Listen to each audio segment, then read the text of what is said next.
Hi friends, good morning. Welcome back to Shilpa's life style.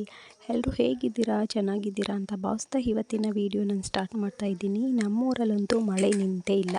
ರಾತ್ರಿ ಎಲ್ಲ ನಿಂತೇ ಇಲ್ಲ, ಮಳೆ ಜೋರಾಗಿ ಹೋಯ್ತು. ಇವಾಗ ಬೆಳಗ್ಗೆ ನೋಡಿ ಈ ಥರ ವೆದರ್, ಇವತ್ತು ಈ ಥರ ಇದೆ. ಒಂಥರ ಕೂಲಾಗಿದೆ ವೆದರ್ ಇವತ್ತು ನಾನು ನಮ್ಮ ಚಿನ್ನಮ್ಮ ಜೊತೆ ಫುಲ್ ಡೇ ವ್ಲಾಗ್ ನಿಮ್ಮೊಟ್ಟಿಗೆ ಶೇರ್ ಮಾಡಬೇಕು ಅಂತ ಅಂದ್ಕೊಂಡಿದ್ದೀನಿ. From morning to evening. ಇವತ್ತು ನಮ್ಮ ಚಿನ್ನಮ್ಮಗೆ ನಾನು ಆ್ಯಪಲ್ನ ಯೂಸ್ ನಾನಿವತ್ತು ಅವಳಿಗೆ ಒಂದು ದೋಸೆ ಮಾಡಬೇಕು ಅಂತ ಅಂದ್ಕೊಂಡಿದ್ದೀನಿ. ದೋಸೆ ರೆಸಿಪಿನ ಮಾಡೋದು ಅಂತ ನೋಡೋಣ ಬನ್ನಿ. ನಾನು ಯೂಟ್ಯೂಬಲ್ಲೇ ನೋಡಿಕೊಂಡೆ, ಅಂದರೆ ಬೇಬಿ ಫುಡ್ಡು ನಮ್ಮ ಪಾಪುಗೆ ಹೇಗೆ ಕೊಡಬೇಕು, ಡಿಫ್ರೆಂಟ್ ಕೊಡಬೇಕು ಅನ್ನೋದನ್ನು ನಾನು ಯೂಟ್ಯೂಬಲ್ಲೇ ನೋಡಿಕೊಂಡೆ ಮಾಡೋದು ಅವಳಿಗೂ. ಫಸ್ಟ್ ಬನ್ನಿ ಇವಾಗ ಏನು ಮಾಡೋದು ಅಂತ ನೋಡೋಣ. 1 ಕಪ್ಪು ರವೆ ಆ್ಯಡ್ ಮಾಡ್ಕೊಂಡಿದ್ದೀನಿ ಮಿಕ್ಸಿ ಜಾರಿಗೆ. ಅದೇ ಕನ್ಸಿಸ್ಟೆನ್ಸಿಲಿ ರವೆ ಎಷ್ಟು ಹಾಕ್ಕೊಂಡಿದ್ದೀವೋ ಅಷ್ಟೇ ಮೊಸರನ್ನ ಯೂಸ್ ಮಾಡಬೇಕು. ಮೊಸರು ಹಾಕಾದ್ಮೇಲೆ ಆ್ಯಪಲ್ನ ತೊಳೆದು ನೀಟಾಗಿ ಕಟ್ ಮಾಡ್ಕೊಂಡು, ನಿಮ್ಗೆ ಹಾಫ್ ಬೇಕು, ನಾನು ಹಾಫ್ ಹಾಕ್ಕೋತೀನಿ. ಅಂದರೆ ಬ್ರೇಕ್ಫಾಸ್ಟಿಗೆ ಅಷ್ಟೇ ಅಲ್ವಾ, ಅದಕ್ಕೆ ನಾನು ಹಾಫ್ ಅಲ್ಲಿ ಯೂಸ್ ಮಾಡ್ತೀನಿ. ಕಟ್ ಮಾಡಿಬಿಟ್ಟು ಸಿಪ್ಪೆ ತೆಗೆದ್ಬಿಟ್ಟು ಚೆನ್ನಾಗಿ ತುರಿದ್ಬಿಟ್ಟು ಅದರೊಳಗಡೆ ಹಾಕ್ಕೊಂಡು ಆ್ಯಡ್ ಮಾಡ್ಕೊಳ್ಳಿ. ಅಂದರೆ ಒಂದೇ ಥರ ಫುಡ್ ಕೊಡೋದ್ರಿಂದ ಅವ್ರಿಗೂ ಸ್ವಲ್ಪ ಬೇಜಾರಾಗುತ್ತೆ ಅಲ್ವಾ, ತಿನ್ನೋದಕ್ಕೆ ಬೋರ್ ಆಗುತ್ತೆ. ಡೈಲಿ ಒಂದೊಂದು ಥರ ಫುಡ್ಡು ಡಿಫ್ರೆಂಟಾಗಿ ಕೊಡೋದ್ರಿಂದ ಅವರು ಇಷ್ಟಪಟ್ಟುಕೊಂಡು ತಿಂತಾರೆ. ನಾನು ಅವಳಿಗೇನಾದ್ರು ತಿನ್ನಿಸ್ಬೇಕು ಅಂತ ಅಂದ್ಕೊಂಡ್ರೆ ಆವಾಗ ನಾನು ಯೂಟ್ಯೂಬಲ್ಲಿ ನಂಗೆ ಗೊತ್ತಿಲ್ಲದಲೇ ಇರೋ ಫುಡ್ ಏನಾದ್ರು ಇದ್ದರೆ ಯೂಟ್ಯೂಬಲ್ಲಿ ಸರ್ಚ್ ಮಾಡಿ ಅವಳಿಗೆ ತಿನ್ನಿಸ್ತೀನಿ. ಅವಳಿಗೆ ಆ್ಯಪಲ್ ಅಂದರೆ ಇಷ್ಟ, ತಿಂತಾಳೆ. ಮತ್ತು ಅವಳಿಗೆ ಬೇರೆ ಹಣ್ಣು ಕೊಡೋಂಗಿಲ್ಲ ಅಂತ ಹೇಳಿದರೆ, ಆದರೆ ತಂದುಬಿಟ್ಟಿದ್ದೀವಿ ನಾವು, ವೇಸ್ಟ್ ಮಾಡೋಕ್ಕಾಗಲ್ಲ ಅಲ್ವಾ. ಅದಕ್ಕೇ ನಾನು ಡಿಫ್ರೆಂಟ್ ಡಾಕ್ಟ್ರು ಹೇಳಿದ್ದಾರೆ ಅವರಿಗೆ ಆ್ಯಪಲ್ ಮತ್ತು ಮೂಸಂಬಿ ಕೊಡಿ, ಬೇರೆ ಹಣ್ಣು ಏನು ಕೊಡೋಕ್ಕೆ ಹೋಗಬೇಡಿ, ಇವಾಗಲೇ ಜ್ವರ ಇದೆ ಅಲ್ವಾ, ಅದೆಲ್ಲ ಇವೇನು ಬೇಡ ಅಂತ ಹೇಳಿದ್ದಾರೆ. ಅದಕ್ಕೋಸ್ಕರ ಇವಾಗ ಅವಳಿಗೆ ಆ್ಯಪಲ್ನ ಯೂಸ್ ಮಾಡ್ಕೊಂಡು ದೋಸೆ ಮಾಡಿದ್ದೀನಿ. ಆ್ಯಪಲ್ಲು ಮತ್ತು ರವೆ ಮತ್ತು ಮೊಸರನ್ನ ಯೂಸ್ ಮಾಡ್ಕೊಂಡು ಅದಕ್ಕೆ ಸ್ವಲ್ಪ ಉಪ್ಪು ಹಾಕ್ಕೊಂಡು ರುಬ್ಕೋಬೇಕು ನುಣ್ಣಗೆ. ದೋಸೆ ಹಿಟ್ಟಿನ ಅದಕ್ಕೆ ನಾನು ರುಬ್ಬಿ ಇಟ್ಕೊಂಡಿದ್ದೀನಿ. ದೋಸೆ ಹಿಟ್ಟಿನ ಅದಕ್ಕೆ ಹಾಕ್ಕೊಂಡು ಇವಾಗ ಒಂದು ಪ್ಯಾನ್ ದೋಸೆ ತವ ಇಟ್ಬಿಟ್ಟು ಅದಕ್ಕೆ ಸ್ವಲ್ಪ ತುಪ್ಪ ಹಾಕ್ಕೊಂಡು, ನಾನು ತುಪ್ಪ ಹಾಕ್ಕೋತೀನಿ, ಅವಳಿಗೆ ಎಣ್ಣೆ ಹಾಕಲ್ಲ. ತುಪ್ಪ ಆ್ಯಡ್ ಮಾಡಿಬಿಟ್ಟು ಹಂಚ್ಕಾದ್ಮೇಲೆ ದೋಸೆ ಹಾಕ್ತೀನಿ ನಾನು ಅವಳಿಗೆ. ಇಷ್ಟಪಟ್ಟು ತಿಂದಳು. ಅಂದರೆ ಏನೇ ಮಾಡಿಕೊಟ್ರು ತಿಂತಾಳೆ, ಅದಕ್ಕೆ ಖುಷಿ ಆಗುತ್ತೆ. ಇನ್ನೊಂದು ಸಲ ಡಿಫ್ರೆಂಟು ನಾನು ರೆಸಿಪಿನ ಅವಳಿಗೆ ಮಾಡಿಕೊಡ್ಬೇಕು ಅಂತಲೂ ಅನ್ನಿಸುತ್ತೆ ನನಗೆ. ಆವಾಗ ತಿನ್ನಬೇಕಲ್ವ, ತಿಂದರೆ ಅಲ್ವಾ ಮಾಡ್ಕೊಂಡು ಕೊಡೋಕ್ಕಾಗೋದು. ತಿಂತಾಳೆ, ಇಷ್ಟಪಟ್ಟು ತಿಂತಾಳೆ ಅವಳು. ದೋಸೆ ನೋಡಿ ಈ ಥರ ಬಂತು, ಚೆನ್ನಾಗಿ ಬಂತು. ಅಂದರೆ ಆ ದೋಸೆನ ಜಾಸ್ತಿ ಹೈ ಫ್ಲೇಮಲ್ಲಿ ಬೇಯಿಸೋಂಗಿಲ್ಲ, ಲೋ ಫ್ಲೇಮಲ್ಲಿ ಇಟ್ಕೊಂಡೇ ಬೇಯಿಸಬೇಕು, ಇಲ್ಲಾಂದರೆ ತಳ ಹಿಡ್ಬಿಡುತ್ತೆ. ಅದು ಮೊಸರು ಹಾಕಿರ್ತೀವಲ್ವ, ತಳ ಹಿಡ್ಬಿಡುತ್ತೆ. ಲೋ ಫ್ಲೇಮಲ್ಲಿ ಬೇಯಿಸಿ ಅದನ್ನು ಮಕ್ಳಿಗೆ ಕೊಡೋದ್ರಿಂದ ಇಷ್ಟಪಟ್ಟು ತಿಂತಾರೆ. ನೋಡಿ, ನಾನು ಹೇಳಿದ್ದೆ ಅಲ್ವಾ ಅವಳಿಗೆ ಫ್ರೂಟ್ಸ್ ಎಲ್ಲ ತೊಗೊಬಂದಿದ್ದೀವಿ ಅಂತ. ಕಿವಿ ಫ್ರೂಟ್ಸು, ಸಪೋಟೊ, ಆ್ಯಪಲ್ಲು, ಬನಾನಾ ಎಲ್ಲ ತೊಗೊಬಂದಿದ್ವಿ. ಅವಳಿಗೇನು ಕೊಡೋಂಗಿಲ್ಲ ಅಂತ ಡಾಕ್ಟ್ರ್ ಹೇಳಿದ್ದಾರೆ, ಬರೀ ಆ್ಯಪಲ್ಲು ಮತ್ತು ಮೂಸಂಬಿ ಕೊಡಿ ಅಂತ ಮಾತ್ರ ಹೇಳಿದ್ದಾರೆ. ಈಗ ಅದೆಲ್ಲ ಹಂಗೆ ಉಳ್ಕೊಂಬಿಟ್ಟಿದೆ. ನಾನು ಮತ್ತೆ ಈ ವ್ಲಾಗ್ನ ಮಧ್ಯಾಹ್ನದಿಂದ ಸ್ಟಾರ್ಟ್ ಮಾಡ್ತಾಯಿದ್ದೀನಿ.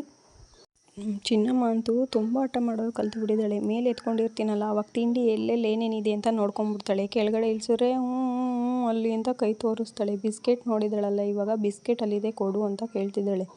ಅವಳಿಗೆ ಹಾರ್ಲಿಕ್ಸ್ ಬಿಸ್ಕೆಟ್ ತೊಗೊಂಬಂದಿದ್ದೆ, ಒಂದು ಕೊಟ್ಟಿದ್ದೀನಿ. ಅಂದರೆ ದಿನಕ್ಕೆ 1 ಇಲ್ಲ 2 ಅಷ್ಟೇ ಅವಳಿಗೆ ಕೊಡೋದು ನಾನು ಬಿಸ್ಕೆಟು. ಕೊಟ್ಟಿದ್ದೀನಿ, ತಿಂತಾ ಇದ್ದಾಳೆ. ಖಾಲಿ ಆದಮೇಲೆ ಮತ್ತೆ ಬರ್ತಾಳೆ. ಇವತ್ತು ಮೊಟ್ಟೆ ಸಾರು ಮಾಡಬೇಕು ಅಂತ ಅಂದ್ಕೊಂಡಿದ್ದೀನಿ, ಬನ್ನಿ ಮಾಡೋಣ. ಒಂದು ಪ್ಯಾನ್ಗೆ ಎಣ್ಣೆ ಹಾಕ್ಕೊಂಡು ಅದು ಈರುಳ್ಳಿ ಎಲ್ಲ ಫ್ರೈ ಈರುಳ್ಳಿ ಚೆನ್ನಾಗಿ ಫ್ರೈ ಆದಮೇಲೆ ಅದಕ್ಕೆ ಸ್ವಲ್ಪ ಉಪ್ಪು ಹಾಕ್ಕೊಂಡು ಹುರ್ಕೊಳ್ಳಿ. ಅದಾದಮೇಲೆ ರುಬ್ಬಿರೋಂಥ ಮಸಾಲೆನ ಆ್ಯಡ್ ಮಾಡ್ಕೊಂಡು ಅದಕ್ಕೆ ಸ್ವಲ್ಪ ಹಸಿ ಮಸಾಲೆ ವಾಸನೆ ಹೋಗೋವರೆಗೂ ಅದನ್ನು ಸ್ವಲ್ಪ ಲೋ ಫ್ಲೇಮಲ್ಲಿ ಕುದಿಸ್ಕೊಳ್ಳಿ. ಅದಾದಮೇಲೆ ನಮ್ಗೆ ನೀರು ಎಷ್ಟು ಬೇಕು ಅಷ್ಟನ್ನು ಆ್ಯಡ್ ಮಾಡ್ಕೊಳ್ಳಿ ಅಷ್ಟೇ. ಅದು ಚೆನ್ನಾಗಿ ಕುದ್ದಾದಮೇಲೆ ಅದಕ್ಕೆ ಉಪ್ಪು ಹಾಕಾದ್ಮೇಲೆ ಚೆನ್ನಾಗಿ ಕುದಿ ಬರುತ್ತೆ. ಕುದಿ ಬಂದಾದಮೇಲೆ ಲಾಸ್ಟಿಗೆ ಮೊಟ್ಟೆನ ಹೊಡೆದು ಇಲ್ಲ ನಿಮಗೆ ಹೇಗೆ ಪೂರ್ತಿ ಅದೇ ಹೊಡೆದಾದ್ರೂ ಹಾಕ್ಬೋದು, ಹಾಗೆ ಉಂಡೆನಾದ್ರೂ ಹಾಕ್ಬೋದು. ನಮ್ಮ ಚಿನ್ನಮ್ಮಂಗೆ ತಿನ್ನಿಸ್ಬೇಕಲ್ಲ, ನಾನು ಉಂಡೆ ಹಾಕಿದ್ದೆ, 2 ಉಂಡೆ ಹಾಕಿದೆ, 3 ಮಾತ್ರ ಹೊಡೆದು ಹಾಕಿದ್ದೀನಿ ಮೊಟ್ಟೆ ನಾನು. ನಮ್ಮ ಚಿನ್ನಮ್ಮಂಗೆ ಮಧ್ಯಾಹ್ನ ಸ್ನಾನ ಮಾಡಿಸಿ ಸ್ನಾನ ಮಾಡಿದ್ಮೇಲೆ ಸ್ವಲ್ಪ ಹೊತ್ತು ಮಲ್ಕೋತಾಳೆ. ಅವಳ ಜೊತೆ ನಾನು ಹಂಗೆ ಮಲ್ಕೊಂಡ್ಬಿಟ್ಟಿದ್ದೆ ಸ್ವಲ್ಪ ಹೊತ್ತು. ಮತ್ತೆ ಮಧ್ಯಾಹ್ನದಿಂದ ವ್ಲಾಗ್ ಕಂಟಿನ್ಯೂ ಮಾಡ್ತಾಯಿದ್ದೀನಿ. ಮಧ್ಯಾಹ್ನಕ್ಕೆ ಸಾಂಬಾರು, ಎಗ್, ಮಧ್ಯಾಹ್ನಕ್ಕೂ ಮತ್ತು ರಾತ್ರಿಗೂ ನೈಟ್ಗೂ ಎರಡಕ್ಕೂ ಆಗುತ್ತೆ ಅಂತ ಅಂದ್ಬಿಟ್ಟು ನಾನು ಮೊಟ್ಟೆ ಸಾರು ಮಾಡ್ತಾಯಿದ್ದೀನಿ. 2 ಟೈಮ್ಗೂ ಆಗುತ್ತಲ್ವ. ಅವಳಿಗೆ ನಾನು ತರಕಾರಿ ಮತ್ತು ಸೊಪ್ಪೆಲ್ಲ ಹಾಕ್ಬಿಟ್ಟು ಕಿಚಡಿ ಥರ ಮಾಡಿಟ್ಟಿದ್ದೀನಿ ಚಿನ್ನಮ್ಮಂಗೆ. ಅವಳು ಅದನ್ನು ತಿಂದ್ಬಿಟ್ಟೆ ಮಲ್ಕೊಂಡಿದ್ಲು. ಎದ್ದಾದಮೇಲೆ ಅವಳಿಗೆ ತಿನ್ನೋಕೆ ಏನಾದರೂ ಕೊಡಬೇಕು. ಆವಾಗ ಫ್ರೂಟ್ಸ್ ಕೊಡ್ತಾಯಿದ್ದೆ. ಇವಾಗ ಫ್ರೂಟ್ಸ್ ಕೊಡೋಂಗಿಲ್ಲ ಅಂತ ಹೇಳಿದಾರಲ್ಲ, ಅದಕ್ಕೆ ಯಾವಾಗಲಾದ್ರೂ ಒಂದ್ಸಲ ಬಿಸ್ಕೆಟ್ ಕೊಡ್ತೀನಿ, ಇಲ್ಲಾಂದರೆ ಆ್ಯಪಲ್ನೇ ತುರ್ದು ಕೊಡ್ತೀನಿ. ಆ್ಯಪಲ್ ತಿನ್ಬೋದು ಅಂತ ಹೇಳಿದ್ದಾರೆ ಡಾಕ್ಟ್ರು. ಮೊಟ್ಟೆ ಸಾರು, ಒಂದು ಕಡೆ ಮೊಟ್ಟೆ ಸಾರು ಆಗ್ತಾಯಿದೆ. ಅವಳನ್ನ ಎತ್ಕೊಂಡು ನಂಗೆ ಕೆಲಸ ಮಾಡೋದು ಇದೆಯಲ್ಲ ಅಮ್ಮ. ನಾನು ಒಬ್ಬಳೇ ಇದ್ದರೆ ನಾನು ಹಿಂದೆಲ್ಲೇ ಇರ್ತಾಳೆ. ಇಲ್ಲ ಅಂತ ಅಂದರೆ ಯಾರು ಅವಳಿಗೆ ಆಟಾಡೋಕ್ಕೆ ಅವ್ರ ಅಣ್ಣ ಅಕ್ಕ ಎಲ್ಲ ಬಂದಿರಲ್ಲ. ಅವರೆಲ್ಲ ರಜಕ್ಕೆ ಬಂದಿದ್ದರು, ಅವ್ರ ಜೊತೆ ಆಟ ಆಡ್ಕೊಂಡಿದ್ಲು. ಅವರೆಲ್ಲ ಊರಿಗೆ ಹೊಂಟೋಗ್ಬಿಟ್ರು ಇವಾಗ ಸ್ಕೂಲ್ ಸ್ಟಾರ್ಟ್ ಆಯಿತು ಅಂತ. ಅವಳಿಗೂ ಇವಾಗ ಬೋರ್ ಆಗಿಬಿಟ್ಟೈತೆ. ಅದಕ್ಕೆ ನನ್ನ ಅಂಟ್ಕೊಂಡೇ ಇರ್ತಾಳೆ, ನಾನು ಬಿಟ್ಟು ಎಲ್ಲೂ ಇರಲ್ಲ. ನನ್ನ ಜೊತೆನೇ ಓಡಾಡ್ತಾಳೆ, ನಾನು ಹಿಂದೆಲ್ಲೇ ಓಡಾಡ್ತಾ ಇರ್ತಾಳೆ ಅವಳು. ಒಂದು ಕಡೆ ಮೊಟ್ಟೆ ಸಾರು ಆಗ್ತಾಯಿದೆ.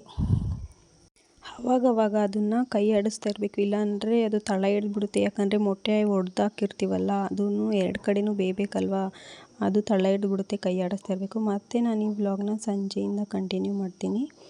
ನಾನಿವತ್ತು 2 ಡೇಸ್ ಆಯಿತು, ಆಗಲೇ 2-3 ಡೇಸ್ ಆಯಿತು ನಾನು ತಲೆಗೆ ಎಣ್ಣೆ ಹಾಕ್ಕೊಂಡು ತಲೆಗೆ ಎಣ್ಣೆ ಹಾಕ್ಕೋತಾ ಇದ್ದೀನಿ. ಹಾಗೆಯೇ ನಾನು ಹಾಕೋಬೇಕಾದ್ರೆ ನಮ್ಮ ಚಿನ್ನಮ್ಮಗೂ ತಲೆಗೆ ಎಣ್ಣೆ ಹಾಕ್ಬಿಡ್ತೀನಿ. ಅವಳಿಗೂ ಹಾಕಿದ್ದೀನಿ. ಅವಳು ನನಗೆ ತಲೆ ಬಾಚ್ತೀನಿ ಅಂತ ಬರ್ತಾ ಇದ್ದಾಳೆ. ಅವಳು ನನಗೆ ತಲೆ ಬಾಚ್ತಾಳಂತೆ. ಅವಳ ಜೊತೆ ಆಟ ಆಡಬೇಕು ಅಂತಂದರೆ ಎಷ್ಟು ಖುಷಿಯಾಗುತ್ತೆ ಅಂತಂದರೆ ಅಷ್ಟೇ. ಒಂದೊಂದು ಸಲ ಅಷ್ಟು ಕೋಪ ಬರ್ಸ್ಬಿಡ್ತಾಳೆ. ನೋಡಿ, ತಲೆ ಬಾಚ್ತೀನಿ ಅಂತ ಬಂದು ತಲೆ ಬಾಚ್ತಾ ಇದ್ದಾಳೆ. ಅವಳಿಗೇನೋ ಒಂಥರ ಖುಷಿ ನಂಗೆ ಕೂದಲು ಹಿಡ್ಕೊಂಡು ಆಡೋದ್ರಲ್ಲಿ. ಇಲ್ಲ ಅಂತಂದರೆ ಕೋಪ ಬಂದರೆ ಕೂದಲು ಹಿಡ್ಕೊಂಡು ಎಳೆದು ಬಿಡ್ತಾಳೆ. ಇವಾಗೇನೋ ಏನೂ ಎಳೀತಾ ಇಲ್ಲ, ಸುಮ್ಮನೆ ತಲೆ ಬಾಚ್ತೀನಿ ಅಂತ ಅಂದ್ಬಿಟ್ಟು ಕೂದಲು ಹಿಡ್ಕೊಂಡು ಆಟ ಆಡ್ತಿದ್ದಾಳೆ. ಅವಳಿಗೂ ಬೋರ್ ಆಗುತ್ತೆ ಅಲ್ವಾ ಆಟ ಆಡಲಿ ಅಂತ ನಾನು ಸುಮ್ಮನೆ ಆಗಿಬಿಟ್ಟೆ.